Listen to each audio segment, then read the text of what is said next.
এত চিন্তা ভাবনা কি করছেন? ভাবছেন তো ভিডিওটা দেখবেন কি দেখবেন না? একবার দেখেই নিন না। ভিডিওটা কেমন লাগছে কমেন্ট করে আমাকে জানাবেন অবশ্যই। আমাদের মতন ছোট ছোট ক্রিয়েটার্সরা খুব একটা খারাপ ভিডিও করে না। তাহলে চলুন এবার শুরু করা যাক। আমার হাতে এখানে কাঁকরোল দেখতে পাচ্ছেন।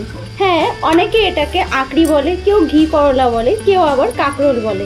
তো আমি এটাকে কাঁকরোল বলবো। কাঁকরোলের গায়ে যে কাটা কাটা ভাগটা আছে সেটাকে আমি সুন্দর করে এবার চেঁচে নিলাম, দেখুন এভাবে।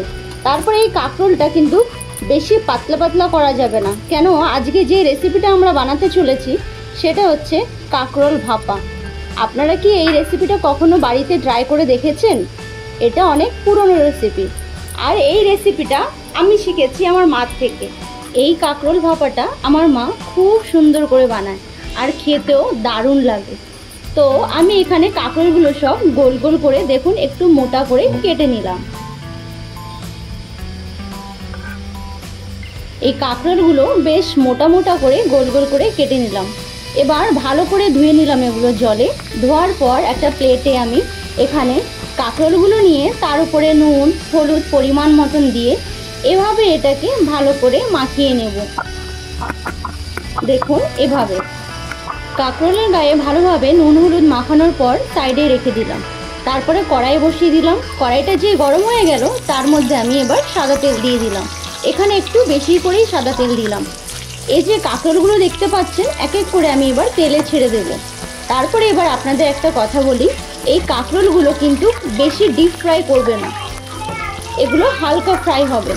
লাল লাল করে ফ্রাই হলে খেতে কিন্তু ভালো লাগবে না। আসলে কি বলুন তো, যেই জিনিসের সাথে যে জিনিসটা মানায় আর কি। তারপরে এখানে আমার এক পাশটা হয়ে গেছে, আমি এবার আরেক পাশটা উল্টে দিচ্ছি।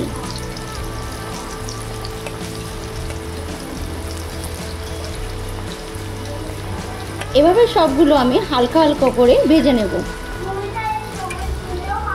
কালারটা কিন্তু খুব বেশি লাল করব না। হয়ে গেছে আমার ভাজা। আমি এপিট ওপিট উল্টে এবার আমি সব নামিয়ে নেব। আমার মা তো এটা আমাকে বিয়ের আগে খাইয়েছে, তাই আমি এবার চেষ্টা করছি আমার মার মতন একটু করার। দেখি আজকে মার মতন হয় কিনা। ওদিকে কড়াইতে ভাজাগুলো হতে থাকুক, তারপরে যে কাজগুলো বাকি সেগুলো সেরে ফেলি। ভাপা তো করবো, এবার কি দিয়ে করব বলুন তো? নারকেল দিয়ে। সেই জন্য আমি নারকেলটা ভালো করে পরিষ্কার করে নিচ্ছি। নারকেলটা আমি ছুলতেই পারছি না, এত শক্ত। মা তো ওখান থেকে পুরোই ছাড়িয়ে দিয়েছে, আর একটুখানি বাকি, সেটাই আমি এখান দিয়ে ছাড়াচ্ছি। তারপরে হয়ে যাওয়ার পর এটা আমি ধুয়ে নেব। দেখুন ধুয়ে নিয়ে এসেছি। এবার এটাকে ভালো করে ফাটিয়ে দেব। আচ্ছা, আমার এই ভিডিওটা কে কোথা থেকে দেখছেন অবশ্যই কিন্তু কমেন্ট করে নামটা জানাতে কেউ ভুলবেন না। আমি নেক্সট ভিডিওতে আপনাদের নামগুলো বলবো। দেখুন ফাটানো হয়ে গেছে, কিন্তু এর ভিতর দিয়ে জল বেরোলো না তেমন, একটুখানি। আসলে অনেক দিনকার নারকেল তো সেই জন্য। এবার নারকেল আমি কুড়িয়ে নেব এখানে। এবার অনেকে হয়তো ভাবছেন এত খাটনি করে কে বানাবে, কিন্তু খাটনির জিনিসই খেতে কিন্তু টেস্টি হয়। যেহেতু ভাপা করব আমি সেই জন্য নারকেল নিয়ে নিচ্ছি। এখানে একটা নারকেল এভাবে আমি কুড়িয়ে নিয়েছি, আরেকটাও নিয়ে নিচ্ছি, কেন কি একটাতে বেশি গ্রেভি হবে না, সেই জন্য আমি এখানে দুটোই নিয়ে নিলাম।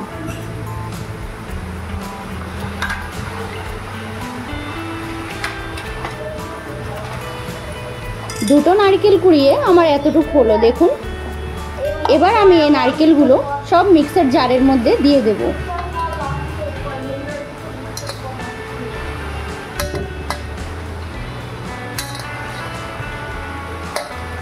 এভাবে করে সব কোরানো নারকেলগুলো আমি জারের মধ্যে দিয়ে দিলাম।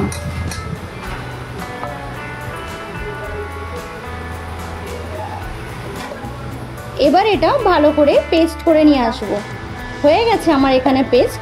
আমি এখানে তেমন জল দিইনি, জল কিন্তু অল্পই ব্যবহার করবেন। যদি নারকেলটা শক্ত থাকে তাহলে হালকা জল দেবেন, আর যদি নরম থাকে তাহলে তো জল দেওয়ার কোনো প্রয়োজনই নেই।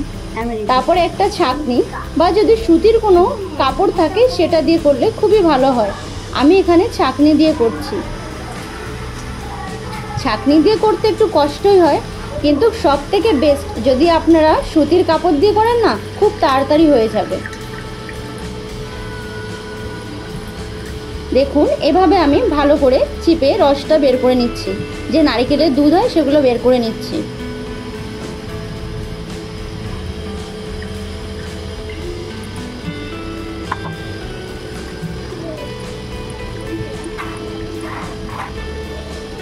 আমার অলমোস্ট সব হয়ে গেছে। দেখুন কতগুলো নারকেলের দুধ বেরিয়ে গেছে। এবার এই ছিবড়াগুলো আছে, এই ছিবড়াগুলো আমি আর দেবো না, এগুলো ফেলে দেবো। যদি আমরা ছিবড়াগুলো শুদ্ধ দিতাম খেতে কিন্তু একটু ভালো লাগতো না, তাই শুধু নারকেলের যে দুধটা আছে সেটাই নিয়ে নেব। এদিকে কড়াই গরম হয়ে গেছে, তাতে আমি 2 চামচ রিফাইন্ড তেল দিয়ে দিলাম। আপনারা চাইলে সরষের তেল দিতে পারেন। তারপরে দিলাম ফোড়নে জিরা, আর এখানে একটা আমি এলাচ দিয়ে দিলাম। এগুলো একটু ফ্রাই হয়ে আসলে যে নারকেলের দুধটা আমরা বের করে রেখেছি সেটা আমরা দিয়ে দেবো এখানে। দিয়ে দেওয়ার পর এভাবে মিক্স করতে হবে, না হলে নিচে লেগে যাবে। তারপরে হালকা হালকা যে ফুটে আসবে তার মধ্যে এই ছোটো চামচে 1 চামচ আমি একটু জিরার গুঁড়ি দিয়ে দেবো। আপনারা চাইলে জিরা বাটাও দিতে পারেন। তারপরে 1 চামচ পরিমাণ মতন আমি এখানে হলুদ দিয়ে দিলাম। তারপরে এই যে এখানে 4টে কাঁচা লঙ্কা দিয়ে দিলাম, সামান্য একটু লঙ্কার গুঁড়ি দিয়ে দিলাম কালারের জন্য। এবার এটাকে ভালো করে মিক্স করতে হবে। মিক্স করতে করতে যখন এটা ফুটে উঠবে, দেখুন এভাবে এটা ফুটে আসলে যে আঁকড়িগুলো আমরা ভেজে রেখেছি সেগুলো এবার দিয়ে দেব। দিয়ে ভালো করে এপিট ওপিট করে নেড়ে নেব।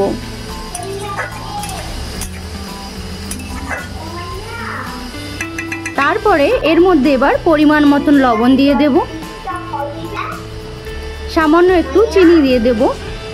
তারপরে যে প্লেটে নারকেলের জুসটা ছিল সেটা একটু ধুয়ে আমি জল দিয়ে দেবো। এখানে জল দিয়ে ভালো করে এভাবে নেড়ে চেড়ে নেব, কিন্তু জল বেশি দেওয়া যাবে না, জলটা পরিমাণ মতন অল্পই দিতে হবে। বেশি জল দিলে ফুটতে অনেকই টাইম লাগবে, হতেও টাইম লাগবে। আচ্ছা, এরপরে যে ফুটে উঠবে তখন আমি এখানে কাঁচা সর্ষের তেল দিয়ে দেব। এখানে আমি 2 চামচ কাঁচা সর্ষের তেল দিলাম। তারপরে এখানে আমি সর্ষে গুঁড়ি ব্যবহার করছি।